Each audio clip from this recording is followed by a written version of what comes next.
Hello, আসসালামু আলাইকুম। আমি সামিউল ইসলাম। অনেকদিন পরে আপনাদের সাথে আবার কথা বলতে আসলাম। সো আমি আমার ইউটিউব চ্যানেল গ্রো ওয়েলথ এর পক্ষ থেকে আপনাদেরকে সবাইকে জানাই আন্তরিক শুভেচ্ছা। আশা করি সবাই ভালো বিজনেস করতেছেন। সো আজকে আমরা ঢাকা স্টক এক্সচেঞ্জ নিয়ে কথা বলবো এবং ঢাকা স্টক এক্সচেঞ্জের আমরা ইন্স্যুরেন্স সেক্টরকে ফোকাস করে কথা বলবো।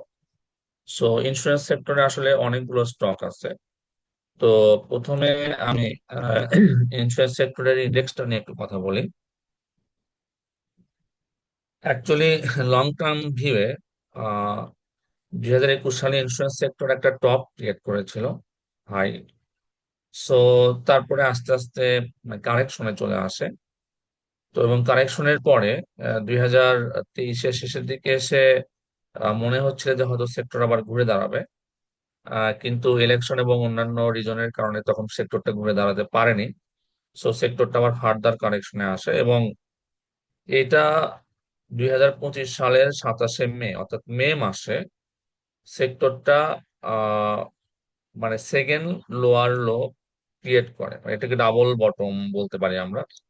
প্রথম বটমটা ক্রিয়েট করে 27শে অক্টোবর 2024, মানে অক্টোবর মাসের 2024-এর অক্টোবর মাসে সেক্টরটা তার প্রথম লোয়ার লো ক্রিয়েট করে আফটার 2021 পিক।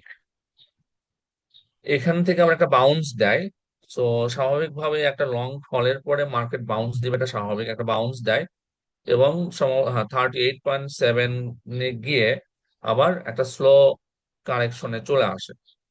খেয়াল করে দেখবেন যে এই দিকে ফলগুলো ছিল শার্প ফল, বাট এখানে কিন্তু খুবই স্লো স্লো স্লো এবং with very low volume. Actually এই কারেকশনটা নর্মালি হওয়ার কথা ছিল না, কিন্তু ডিউ টু মার্কেট সিচুয়েশন এবং বাংলাদেশের রাজনৈতিক প্রেক্ষাপট সবকিছুকে কনসিডার করে এইখানে এই কারেকশনটা চলে আসে। অর্থাৎ 2024 সালের আগস্টের পরে থেকে সরকার চেঞ্জ এবং কিছু আনসার্টেনিটি, লোকাল পলিটিক্যাল সিচুয়েশন খুব ভালো ছিল না, সবকিছু মিলে এখানে একটা খুবই আনএক্সপেক্টেড একটা কারেকশন চলে আসে। কিন্তু সেটা অবশ্যই 2024-এর অক্টোবরের যে লোয়ার লো ক্রিয়েট করেছিল, সেই লোয়ার লোকে এটা ব্রেক করেনি, সেটাকে রেসপেক্ট করে আবার কিন্তু সেক্টর মুভ দেয়, আপ ট্রেন্ডে চলে যায়। তার মানে এখানে যে ডাবল বটম ক্রিয়েট করার পরে যখন সেক্টর আপ ট্রেন্ডে চলে গেল, তখন মোটামুটি শিওর হতে পারলাম আমরা যে এই ইন্স্যুরেন্স সেক্টরের লো যেটা আফটার 2021, এটা 28.5 বা 4 সামথিং, এটাই ধরেন 28.5, ধরেন এটা হচ্ছে এই ইন্স্যুরেন্স সেক্টরের লো। এর নিচে আর সেক্টর যাবে না, যতই মানে অস্থিরতা বা চেঞ্জ বা যেটাই হোক, এর নিচে আর সেক্টর যাবে না, এটা কনফার্ম। সেকেন্ড কনফার্মেশন, এটা যখন একটা আপ ট্রেন্ডে গেল, আপ ট্রেন্ডে যাওয়ার পরে কিছুদিন ভালো, like price hike, sector movement এবং উইথ ভলিউম ইনক্রিজ। দেখেন এইদিকে ভলিউম খুবই কম ছিল, এখানে এসে ভলিউমটা ইনক্রিজ করলো। তো ভলিউমটা যখন ইনক্রিজ করে আপ ট্রেন্ডে গেল, গিয়ে যখন একটা কারেকশন নিল, সো এই কারেকশনটা কিন্তু আগের লোকে ব্রেক করেনি। এখানে একটা মাইনর কারেকশন ছিল, মাইনর কারেকশন থাকলেও এই কারেকশনটা আগের লোকে ব্রেক করেনি। আবার আপ ট্রেন্ড, আবার একটা মাইনর কারেকশন, কিন্তু আগেরটাকে ব্রেক করেনি। আবার আপ ট্রেন্ড এবং এখানে একটা মোটামুটি ভালো একটা কারেকশন হয়েছে, কিন্তু এটা অবশ্যই আগের লোকে ব্রেক করেনি। তো যখন এটা আগের লোকে ব্রেক করলো না, সো এইটা আসলে কনফার্মেশন যে সেক্টরটা আপ ট্রেন্ড কনফার্ম করেছে। এবং তারপরে কিন্তু উইথ গুড ভলিউম ওঠানামা করতেছিল, যেটা normal characteristic of a stock market, সেটা which is very normal, up ট্রেন্ডে যাচ্ছিল। এবং এখানে একটা ডাবল টপও ক্রিয়েট করেছিল, ডাবল টপ ক্রিয়েট করেছে, কিন্তু আগের যে একটা রেসিস্টেন্স ছিল, সেই রেসিস্টেন্সটাকে ব্রেক করতে চাচ্ছিল কিন্তু ব্রেক করতে পারতেছিল না। ওকে, এনিওয়ে, এখানে আমি একটা বলে রাখি যে আমার একটা ডিসক্লেমার, মানে নর্মালি আমার ভিডিও অনুসারে দেওয়া উচিত যে আজকের discussion only for learning and information purpose. এটা আসলে কোনো বাইসেল ইন্ডিকেশন বা সাজেশন না। আপনারা নিজের লাইক ডিসিশনে, নিজের ডিসিশন বা নিজের অ্যানালাইসিস অবশ্যই বাইসেল করবেন। Anyway, let's go. সো এইখানে যাবার পরে সেক্টরটা এখানে ব্রেক করতো, কিন্তু আনফরচুনেটলি আহ লাস্ট গভর্নমেন্ট মানে ইন্টারিম গভর্নমেন্টের সময় এয়ারপোর্টে একটা ঘটনা ঘটে, আগুনের ঘটনা ঘটে, যেটা আসলে একটা দেশের এয়ারপোর্ট যেখানে অনেক দেশের চোখ থাকে, ইনভেস্টর, স্টেক হোল্ডার, গভর্নমেন্ট। এই নিউজটা আন্তর্জাতিক মার্কেটে ফলাও করে প্রচার হয় যে বাংলাদেশের এয়ারপোর্টে আগুন লেগেছে। এবং সেই সুযোগটাই বাংলাদেশের কিছু মানে মার্কেটে কিন্তু দুইটা পক্ষ থাকে, একটা বুল পক্ষ একটা বিয়ার পক্ষ। এটা সব মার্কেটই থাকে। সো বুল বিয়ার সবসময় ফাইট করে। তো ওই সময় বিয়ার পক্ষটা সুযোগ নেয় এবং মার্কেটে রিউমার্স ছড়ে দেয় যে ইন্স্যুরেন্স কোম্পানিগুলোর হিউজ পরিমাণে ক্লেম দিতে হবে, এয়ারপোর্টে প্রচুর পরিমাণে ক্ষয়ক্ষতি হয়ে গেছে, পত্রিকাতে নিউজও আসে। সবকিছু মিলে আসলে মানুষ ভয় পেয়ে যায়, আতঙ্কগ্রস্ত হয়ে যায় ইন্স্যুরেন্স সেক্টর আসলে কি হবে। এবং অনেকে প্রচারও করতে থাকে অনেক ইন্স্যুরেন্স কোম্পানি দেউলিয়া হয়ে যাবে, কোনটা দেউলিয়া হবে কি হবে এটা আসলে জানা নাই, কিন্তু প্রচার হতে থাকে যে অনেক ইন্স্যুরেন্স কোম্পানি এই ক্লেম সেটেলমেন্ট করতে গিয়ে দেউলিয়া হয়ে যাবে। এনিওয়ে, এইখানে আসলে মানুষ এত ভয়ে সেল করতেছে, ইভেন আমি নিজেও ইন্স্যুরেন্স লাভার, বাট আমিও নিজেও আতঙ্কগ্রস্ত ছিলাম যে আসলে কি হবে। আমার শেয়ারের প্রাইস প্রতিদিন 10%, 5% করে কমতেছিল। আমি যদিও সেল করি না, আমি খুবই টাইটলি হোল্ড করতেছিলাম, কিন্তু আমিও আতঙ্কগ্রস্ত ছিলাম যে আমার শেয়ারের প্রাইস প্রতিদিন 5% কমতেছে, 7% কমতেছে, আমি কি করবো। এনিওয়ে, তো আসলে আমি স্টাডি করে দেখলাম তখন যে আসলে বাংলাদেশের ইন্স্যুরেন্স কোম্পানি গুলো মানে এত কম রিস্ক নেয় অন ক্লেম অর পলিসি, যে যে কোনো ইন্স্যুরেন্স পলিসি ওপেন করার সাথে সাথে তারা রি ইন্স্যুরারের কাছে ইন্স্যুরেন্স করে, অর্থাৎ বিদেশি কোনো কোম্পানি, বড় কোম্পানির কাছে তারা রি ইন্স্যুরেন্স করে। অর্থাৎ যদি কোনো ক্লেম সেটেলমেন্ট করতে হয়, সেটা বাংলাদেশের লোকাল কোম্পানিকে 100% মানে পার্টিসিপেট করতে হয় না, হয়তো মাইনর একটা পোর্শন পার্টিসিপেট করতে হয়, কিন্তু বেশিরভাগ পোর্শন বা বড় একটা অংশ রি ইন্স্যুরার ওইটা সেটেল করে, যে কারণে লোকাল কোম্পানিগুলোর উপরে ক্লেম সেটেলমেন্টের রিস্ক অনেক কম। এনিওয়ে, সো এরপরে মানুষ বুঝতে পারে আসলে যদিও ঘটনাটা ঘটে গেছে, কিন্তু এটা আসলে খুব বেশি ইম্প্যাক্ট মার্কেটে পড়বে না। আর এর মধ্যে যারা মানে বেয়ার পক্ষ তারা আসলে এখানে হিউজ পরিমাণে একটা কালেকশন করে নেয় with very low chip price, very chip price. যেমন বাংলাদেশ ন্যাশনাল ইন্স্যুরেন্স কোম্পানি যেটা আজকে 80-84 টাকা, সেটা তখন প্রাইস ছিল মাত্র 42 টাকা 43 টাকা। তার মানে এখানে ডাবল হয়ে গেছে। আরো অনেক ইন্স্যুরেন্স কোম্পানি মানে ভালো মুভ করেছে আর কি। তারপরে সেক্টর আপ ট্রেন্ডে যায়, কিন্তু তারপরেও খেয়াল করে দেখেন যে এখানে একটা হিউজ পেনিক কালেকশনের পরেও আগের লোয়ার লোকে কিন্তু সে ব্রেক করেনি। সো এটাও একটা huge strong recommendation and confirmation যে সেক্টর আপ ট্রেন্ড কনফার্ম করেছে। তারপরে খেয়াল করে দেখবেন যে এই দিকের ভলিউম এত লো ছিল যে আচ্ছা, এখানে ভলিউম বেড়েছে, এখানে ভলিউম বেড়েছে, এবং এখানে ভলিউম বেড়েছে, তারপরে মাইনর কারেকশন হওয়ার পর এখানে ভলিউম ছিল, এখানে ভলিউম ছিল। এবং প্রতিটা ভলিউমের হাই দেখবেন এটার হাই তার থেকে এটা উপরে, তার থেকে আবার এখানে একটা ইয়ে ছিল, কাছাকাছি ছিল, এবং পরেরটা কিন্তু আগের হাই গুলোর থেকে উপরে। অর্থাৎ ভলিউম কিন্তু আস্তে আস্তে বাড়তেছে। এবং লাস্টের দিনে যে ক্যান্ডেলটা খুবই অ্যাগ্রেসিভ, যে এখানে একটা মাইনর কারেকশন হয়ে ম্যাকডি পজিটিভ, এখানে আরএসআই স্ট্রং হচ্ছে, এবং হয়তো সুন এটা আবার 70-র ঘরে চলে যাবে, ক্যান্ডেল পজিটিভ। সো আশা করি নেক্সট 1-2 উইকস, অবশ্যই 1 উইক, বাট তারও বেশি হয়তো আবার ইন্স্যুরেন্স সেক্টরে একটা ভালো মুভ আপ ট্রেন্ড আশা করতে পারি। তো this is the sector situation এবং সেক্টর ইন্ডেক্স লাইক কলিং।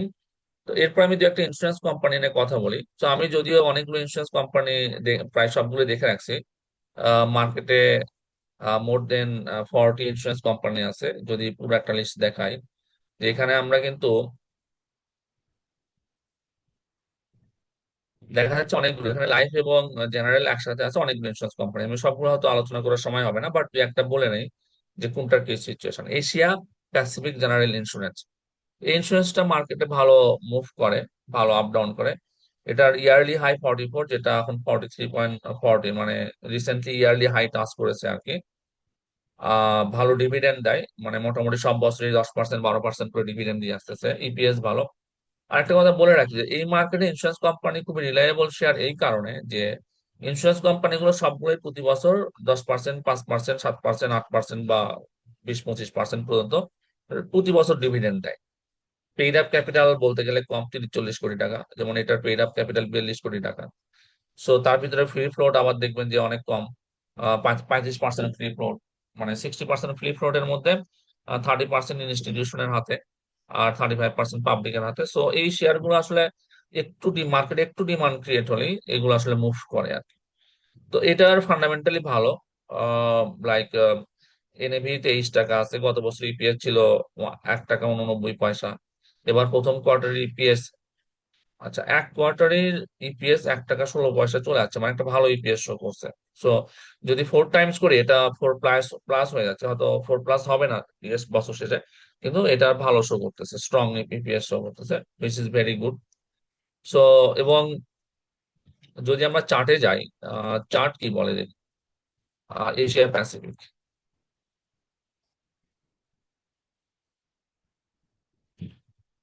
হ্যাঁ, চার্টের এখানে যে একটা ভলিউম ছিল, এটা স্মার্ট মানি, স্মার্ট মানি পার্টিসিপেশন, এবং এখানেও স্মার্ট মানি পার্টিসিপেশন শো করতেছে।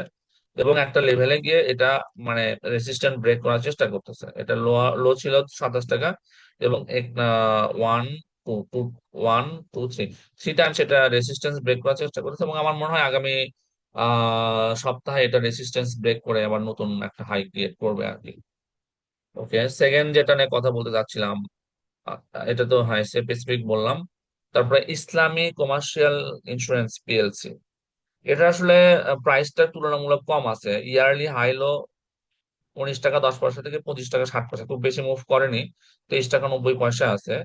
বাট রিসেন্ট যে চেঞ্জটা আমি খেয়াল করতেছি, ইনস্টিটিউশন 5.29 থেকে 6.92, মানে একটা পার্সেন্ট অফ ইনস্টিটিউশন পার্টিসিপেশন বাড়ছে। মানে যখন ইনস্টিটিউশন কোনো শেয়ার কিনতেছে, তো অবশ্যই তারা আসলে সবকিছু দেখে শুনেই কেনে যে শেয়ারটা হয়তো আগামীতে মুভ করতে পারে বেসড অন সিচুয়েশন। 17 টাকা 24 পয়সা এনএভি, অ্যান্ড ফার্স্ট কোয়ার্টারের ইপিএস 31 পয়সা, আর গত বছর পুরো বছর মিলেছিল 1 টাকা 12 পয়সা। তার মানে 1 টাকা 12 পয়সা ইপিএস এবার প্রথম কোয়ার্টারে 31 পয়সা, যদি 4 গুণ করি 3 4 12, তার মানে 1 টাকা 20 পয়সার মতো সামথিং আসতেছে আর কি। So consistent. So let's see. কিন্তু টেকনিক্যাল চার্ট অনুসারে এটা হচ্ছে আই আইসি, আচ্ছা ইসলামিক কমার্শিয়াল ইন্স্যুরেন্স, এটা রিসেন্টলি একটা ভালো ভলিউম পেয়েছে, ভালো ভলিউম পেয়েছে, এবং ভলিউম গ্রাজুয়ালি ইনক্রিজ করতেছে, যেটা আসলে স্ট্রেংথ শো করতেছে। আরেকটা স্ট্রেট আরএসআই, এটা 68 এর কাছাকাছি চলে গেছে। So RSI also is in good position, এবং 70-র উপরে গেলে আরো স্ট্রং হবে।